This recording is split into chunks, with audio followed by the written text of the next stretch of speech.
بسم اللہ الرحمن الرحیم۔ نماز کے بارے میں حضور اکرم صلی اللہ علیہ وسلم کا ارشاد گرامی ہے کہ جو مسلمان 40 دن تک 5 وقت کی نماز تکبیر اولیٰ کے ساتھ پڑھے گا تو اس کو اللہ تبارک و تعالی 2 انعامات سے نوازے گا۔ ایک کا تعلق تو دنیا سے ہے کہ دنیا میں اللہ پاک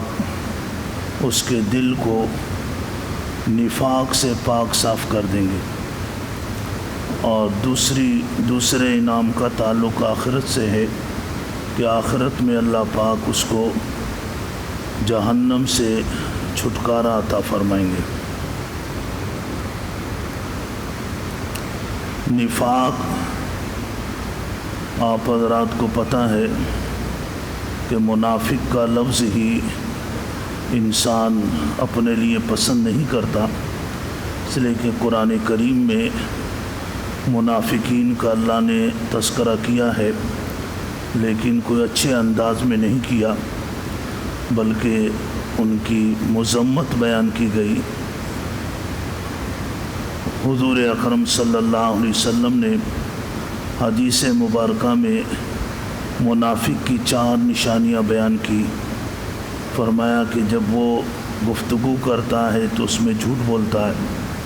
جب کسی سے کوئی وعدہ کرتا ہے تو وعدہ کر کے خلاف ورزی کرتا ہے اپنے وعدے کی، اور جب اس کے پاس کوئی امانت رکھوائے تو امانت میں خیانت کرتا ہے، اور جب کسی کے ساتھ کوئی لڑائی جھگڑا ہو جائے تو فوراً گالیاں دینے پر اتر آتا۔ اب آپ دیکھیں کہ یہ کتنی معاشرے کے اندر بھی ان برائیوں کو لوگ پسند نہیں کرتے۔ جھوٹ بولنے کو کون پسند کرتا، وعدہ خلافی کو کون پسند کرتا،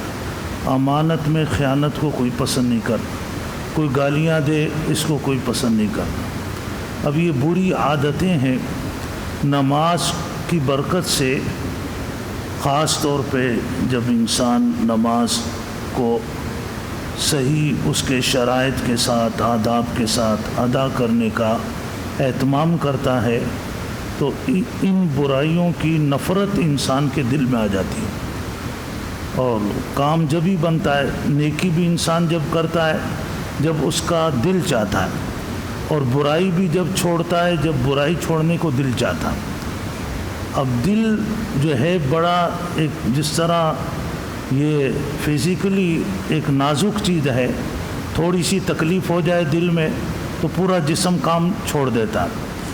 اسی طرح روحانی اعتبار سے بھی دل انسان کی جسم میں بڑی اہمیت رکھتا ہے، اور اس اعتبار سے بڑا نازک ہوتا ہے کہ چھوٹی چھوٹی باتیں انسان محسوس کر جاتا ہے۔ بعض لوگوں کو آپ دیکھیں کہ چھوٹی بات محسوس کریں گے اور پھر اس کو اتنا بڑھا دیں گے کہ اچھے اچھے دوستوں سے قطع کلامی کر دیں، اپنے پرانے قدیم دوستوں سے ملنا چھوڑ دیں گے، خون کے رشتے پامال کر جائیں گے۔ تو اب یہ روحانی بیماریاں کہلاتی ہیں، تو یہ اسی طریقے سے ختم ہوتی ہے۔ اس کے لیے نبی کریم صلی اللہ علیہ وسلم نے یہ نسخہ ارشاد فرمایا کہ اس کی وجہ سے ان برائیوں سے دل میں نفرت پیدا ہو جاتی ہے۔ نماز کا جب اہتمام کرے گا اور بھی گناہ چھوٹ جاتے ہیں۔ قرآن کریم میں آتا ہے ان الصلاۃ تنہی عن الفحشاء والمنکر، کہ بے شک نماز روکتی ہے بے حیائی اور برائی کے کاموں سے۔ مطلب ہے کہ انسان نماز میں مخلص ہو جائے اور نماز کو اس کے اوقات پر ادا کرنے کا اہتمام کرے، اس کے شرائط کا، وضو کا، طہارت کا خیال رکھے، تو اس کی برکت سے خود بخود یہ گناہ انسان سے چھوٹنا شروع ہو جاتا ہے۔ جب گناہ چھوٹ جائیں گے تو آگے بھی راستہ آسان ہو جائے گا، جنت کا راستہ آسان ہو جائے گا، اور جہنم سے اللہ پاک محفوظ فرما لے گا۔ تو انسان تھوڑا سا اہتمام کریں تو یہ جو اخلاقی بیماریاں ہیں یا معاشرتی کمزوریاں ہیں، یہ ساری انسان سے دور ہو جاتی ہیں۔ اللہ ہم سب کی حفاظت فرمائے۔ تکبیر اولیٰ کا جیسے میں نے بتایا، اس میں بعض مرتبہ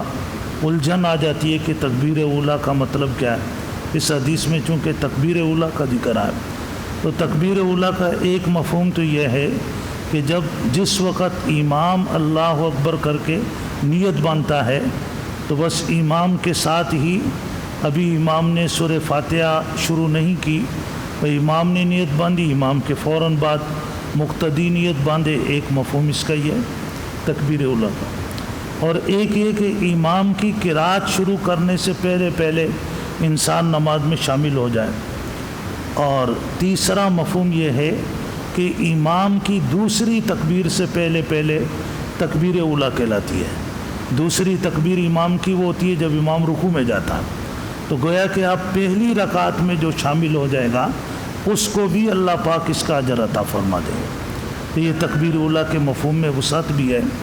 اور ایک دو مسئلے بھی آپ سماعت فرما لیں نماز سے متعلق۔ ایک جو بنیادی مسئلہ جب ہم جماعت کے ساتھ نماز پڑھتے ہیں،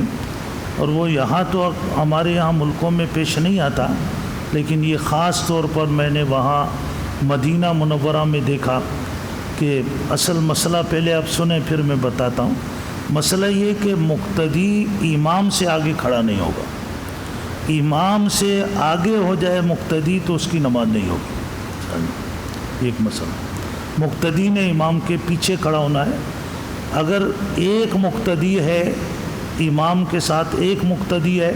تو وہ پھر امام کے دائیں طرف کھڑا ہوگا، اور اس کے اندر بھی اس چیز کا خیال رکھے گا کہ 4 انگلی کے فاصلے پر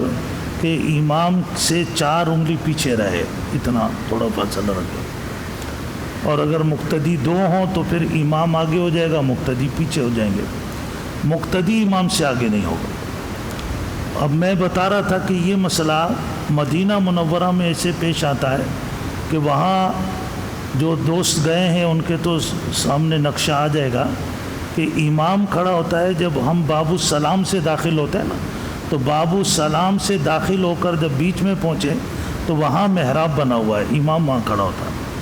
اب جو لوگ مسجد نبوی میں اندر نہیں آتے تاخیر کی وجہ سے یا مسجد بھر جاتی ہے، تو اب جو باب السلام کے سیدھ میں کھڑے ہوتے ہیں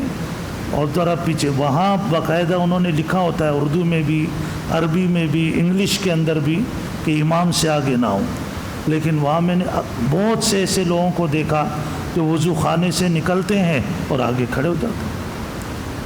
اور ان کو منع بھی کر رہے ہوتے ہیں شرطے، قوم نے تھوڑی ماننا ہے، وہ سمجھتے ہیں کہ یہ ویسے ہی ہمیں منع کر رہا ہے، اور باقاعدہ وہ انہوں نے وہاں لکھا ہوتا ہے اور وہ جو ہے پڑھا جا رہا ہوتا ہے نمایاں طور پہ، لیکن اس میں رہتے نہیں۔ اسی طریقے سے ہم لوگ جب پڑھتے ہیں نماز، جیسے ابھی ہم یہاں اگر نماز پڑھیں گے تو اگر کوئی گیلری میں آگے کھڑا ہو جائے گا اس کی نماز نہیں ہوگی امام سے۔ اس کا خیر ہمارے یہاں تو جمعے والے دن ہی لوگ اوپر چڑھتے ہیں تو وہ ہم امام آگے ہو جاتا ہے، ایسا سین بنتا نہیں ہے، لیکن یہ ایک مسئلہ ہے کہ ہمارے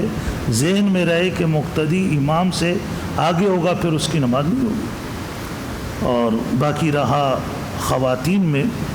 تو اگر گھر میں نماز پڑھنے کا اتفاق ہو تو جیسے اہلیہ کے ساتھ پڑھ رہے ہیں یا کسی محرم عورت کے ساتھ نماز پڑھ رہے ہیں، تو اس میں اگر وہ ایک ہو تو اس کو جو امام بنے گا، جیسے شوہر امام بن رہا ہے یا بھائی بن رہا ہے یا باپ بن رہا ہے اور ساتھ میں ایک ہی محرم عورت ہے، تو اس کو پیچھے کھڑا کرے، اس کو اپنے ساتھ نہیں کھڑا کرے گا برابر۔ حدیث مبارکہ میں یہ حکم ہے کہ خواتین کو پیچھے کھڑا کیا جائے۔ تو بہرحال اللہ پاک ہمیں سمجھنے کی، عمل کی توفیق نصیب فرمائے۔